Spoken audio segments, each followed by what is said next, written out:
I'm also going to be sharing with you 3 books that have helped me tremendously on my journey as a parent for 15 years. Hey there, in case we've never met, my name is Agbe-Davies, and on this channel we talk fitness, life hacks and productivity. And today we're talking about parenting. I am a mom of 2 beautiful girls. One is a teenager and the other is a preteen, and I've been a parent for 15 years.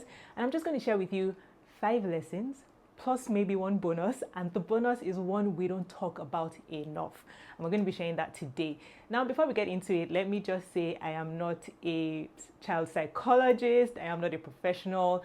I will just be sharing based on my experiences, things that I have learned on the way from educating myself, from reading books, listening to experts, and again, just being a mom to 2 amazing girls. So the first lesson I want to talk about, and I think it's kind of obvious, is that parenting is hard work. And you have to be ready to learn, to unlearn, and to relearn certain things. And there's nothing that really drives this particular lesson home for me more than when I hear people say, there's this phrase that really grinds my gears. It annoys me so much when I hear people say something like, you can do everything to raise a child right. You can do everything for them and a child is still going to end up however they want to end up. That statement annoys me, and it is one that I see too often on social media. It implies that, you don't have to do the hard work. A child is going to grow up to be whatever they're going to grow up to be, regardless of what you do as a parent. It is absolutely false. It almost encourages lazy parenting, and feel free to disagree, but that's how I say it. It would be like me saying to someone, you can work hard all of your life and you're still not going to be rich. It's not really up to you. But are you still going to sit down and fold your arms and do absolutely nothing? No, you're going to go out there and find opportunities and make things happen. So when it comes to parenting, why do we think it's okay to say and stand by that statement? Actually, there's a lot that we parents can do for children. Granted, some things are going to be out of our control, but that doesn't mean we shouldn't do everything that we can to help raise decent human beings. And it's important to read those books. It is important to listen to those experts to broaden your mind. Because if you leave things to what you know, to how you were raised, to the things that you experienced, how do you know that there's the better ways out there? How do you know what the latest research is? How do you know that what happened to you that you thought was okay and that you could pass on to your children was actually not okay? So you have to be open to listening to experts, to listening to other people's experiences, to looking at the science. You do have to learn stuff and you do have to look past your experiences. I think that was just one of the biggest ones for me. When my husband and I started to parent, I do believe we made a lot of mistakes in the beginning. We still make mistakes, no one's perfect. But our parenting style in the beginning is so much different from what it is today. We started really parenting based on the knowledge we had from how we were parented. But we very quickly started to learn things, we started to change things, we started to change how we did things with our children, especially with our first child. And it's just been, I'm just so happy we made those changes because we have a great relationship with our girls. So please don't rely on what you know. Be open to reading those books, to listening to experts, to listening to the podcast, to learning, and then applying, very important, the things that you learn. So let me give you a typical example of this. One of the things that we think is okay to do in my culture is spank children. There's absolutely nothing wrong with that. In fact, we quote the Bible and say, spare the rod and spoil the child. But when you actually look at the science, there's a lot of harm that can be done when we spank our children. And please feel free to disagree with me. Like I said, I'm just sharing from the things that I have learned about the last 15 years. But see, I would not have known the science or reconsidered spanking if I hadn't read and learned and listened. And so I'm going to emphasize again, be open to learning things. Even if you don't follow the advice, be open to learning those things so that you have a different point of view than what you thought was true. Lesson number 2 is that your kids do not have the same parents. Your kids do not have the same parents. And I didn't quite get this when I first heard it. If you have 2 children, they're going to have very different experiences. Child number 1 is going to have a different experience from child number 2, at least in certain areas. And this is because when you have your first child, you're in a different financial situation, maybe even a different social status than when you have the second child. So with the second child, if there's like a few years apart, I mean, obviously there's a few years apart, right? Or even a year, you might now have more money, more disposable income. You might have climbed up the career ladder. And so things that you couldn't afford with child number one, you might then be able to afford with child number two. You're also going to be different because now you're amassing more experience, more knowledge. There are probably things you did with child number one that you're not going to do with child number two based on what you have learned. And so it is important to be aware of this because one child might feel like they were cheated or like there were certain things they didn't get to experience that their younger ones are experiencing. And you have to be very mindful of how you approach these things, to be open to having those conversations and explaining things to the child that might feel like you're cheating them. I think that it also being aware that your children aren't going to have the same parents, to then be empathetic towards the child who maybe had a tougher time, to understand how they might feel about the situation and not dismiss their feelings, because their feelings about it is going to be very valid. They're looking at experiences that they wanted to have and didn't get the chance to have through no choice of your own. But in handling it properly and being empathetic towards that child, it'll be easier for them to understand that you didn't just cheat them, it was just a different time. You were in a different place as a parent. Now, right on the back of that is the fact that you have completely different kids. My first child is so different from my second child in terms of temperaments, in terms of things they like. One person likes one thing and the other doesn't mind. Don't say things like, oh, but your brother doesn't mind that. No, they're different children, and be respectful of their differences. Because another thing that can happen is if you don't appreciate or respect their differences, you're going to be creating sibling rivalries, and you don't want that to happen. So be very aware of that. Lesson number 3, you don't have to follow every piece of advice, including everything I am saying in this video. Oh my goodness, it's like information overload out there. Everybody's going to come with a point of view, and some people are actually going to make sense and suggest or give you advice that really truly is useful, but those things might not align with your values. They might not align with maybe your faith. They might not sit well with you, even though it's well-meaning advice. And so you have to understand, you have to know what your values are. But you should, when you hear good advice, be open-minded enough to consider what they're saying, what the advice is saying, and take what is going to work for you, and feel free to leave what isn't going to work for you. But be very objective about it. Don't just shun a piece of advice because this is not what you're used to. But you honestly don't have to follow every piece of advice. Everything isn't going to be for you. Everything isn't going to work for you, and that is absolutely okay. Tip number 4, you have to be very patient, and you have to listen to your children. These kids want to talk. Oh my God, they want to talk. It is hard for me because I'm a very introverted person. I like my space. And so sometimes when my kids come back from school and they want to tell me everything about their day, the introverted part of me just wants to be left alone. I don't want to talk. I don't want to listen. I just want space. But you have to listen to every single detail and every boring, I hope they don't hear me, every boring detail they want to tell you.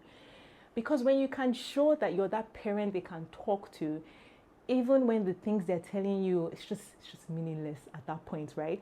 When you can demonstrate that you are patient enough to listen to them, they're going to come to you even with the big things. So even if you're busy and you have to say, oh, can you give me 5 minutes, or just give me 10 minutes, let's circle back to this, I need to do something very quickly. Make sure you come back to those conversations. Make sure you listen. And it's hard because as a parent, you have so many things going on. You have work, you have to take care of the house, you have bills to pay, you have to organize. There's just so much.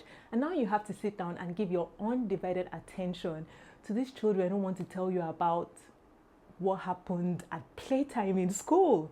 But you have to be patient and listen to those things. So this is one of the books that has been of help to me on this journey. It is called The Book You Wish Your Parents Had Read and Your Children Would Be Glad You Did. It is written by a psychotherapist, Philippa Perry. Now, it challenges traditional parenting and discusses the importance of empathy, communication, and self-awareness. Now, I'm going to read very quickly just a sentence from this book on the topic we're talking about, right? Listening to your kids. You want to be the person your child can talk to.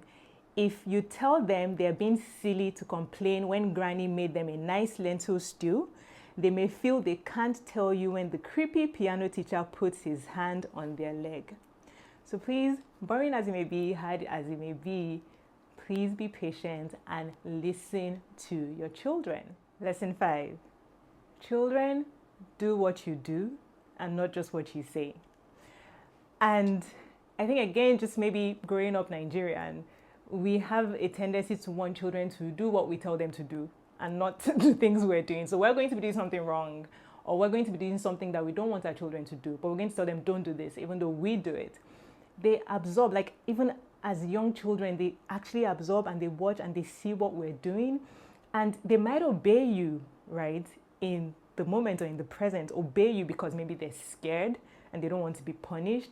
But trust me, what you do is going to affect them much more than just the words that you say. And look, listen, nobody is perfect. There are things that I also tell my children to do, and I'm not necessarily doing those things. But as much as possible, you want to demonstrate those things to them because they're watching. Even when you think they're not watching, they are watching. They absorb everything that is going on in the environment. They absorb feelings, they absorb emotions, they see, and it sits with them. Now, this is another book that has helped me tremendously on this journey as a parent. It is called What Happened to You? Conversations on Trauma, Resilience, and Healing. This book is a collaboration between psychiatrist Bruce D. Perry and Oprah Winfrey. And I really love this book because it combines scientific research and personal anecdotes. And it really explores trauma, resilience, and healing, and how what happened to us as kids, as children, actually affects how or who we are as adults. I'm going to link all of these books in the description if you want to buy them and read them so that they can help you on your journey as a parent. So very quickly, I'm going to read one sentence from here, and it says, young children absorb so much more than we realize.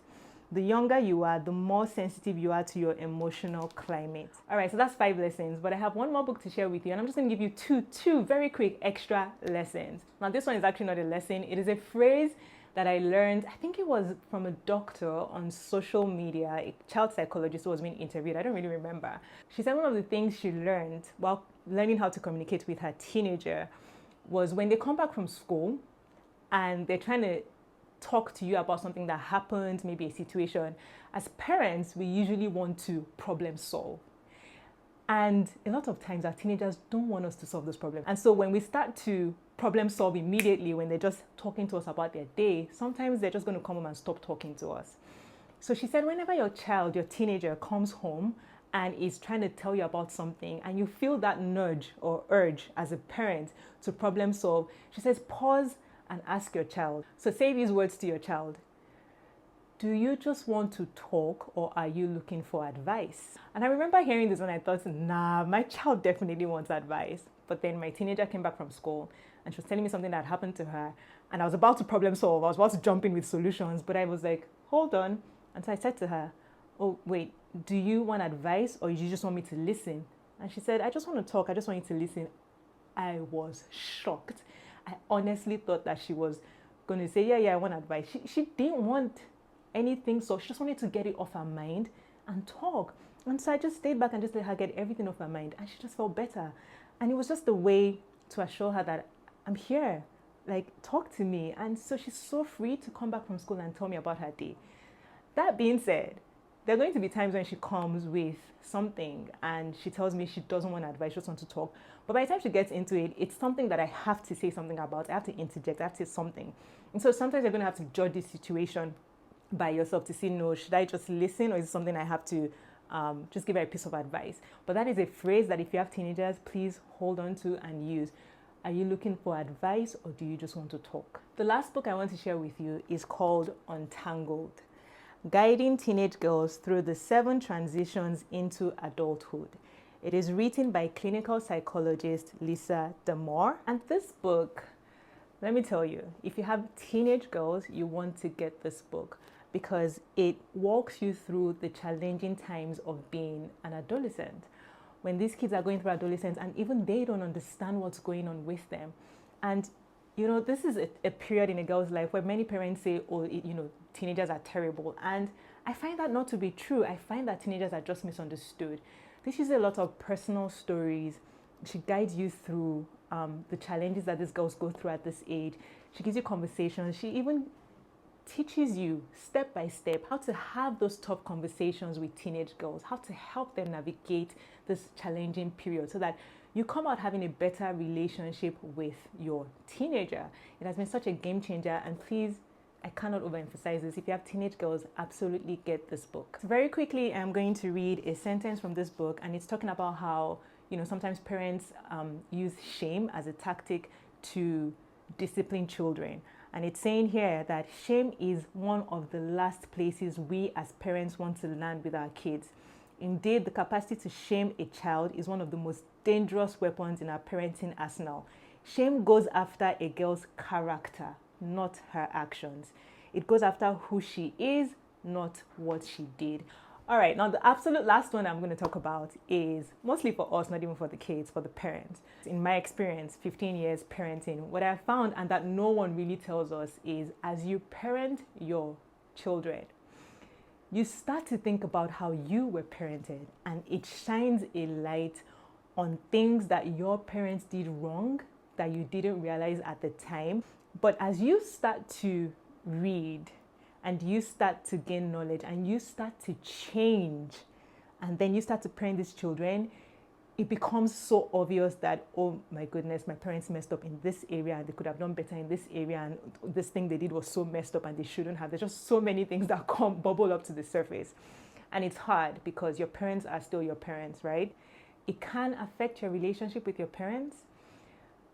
And there's a place for grace, for extending grace to your parents. They also were parenting from what they knew and the knowledge that was available to them at that point in time. There are probably some things that they had no business doing, whether the knowledge was available or not, but for a lot of things, it was just what they also knew, and they are not, they don't have easy access to the kind of information we have. So if it's those kind of things that you can forgive, please extend grace to them. It's really difficult. It's emotionally tough, because you're trying to be a better parent and you feel like you were cheated and your parents could have done better in certain areas. And I think that extending grace to that situation isn't necessarily for your parent, it's for you, because it makes it easier for you to not hold on to things. It lets the emotional burden go, because the past is past. There's really nothing you can do about it.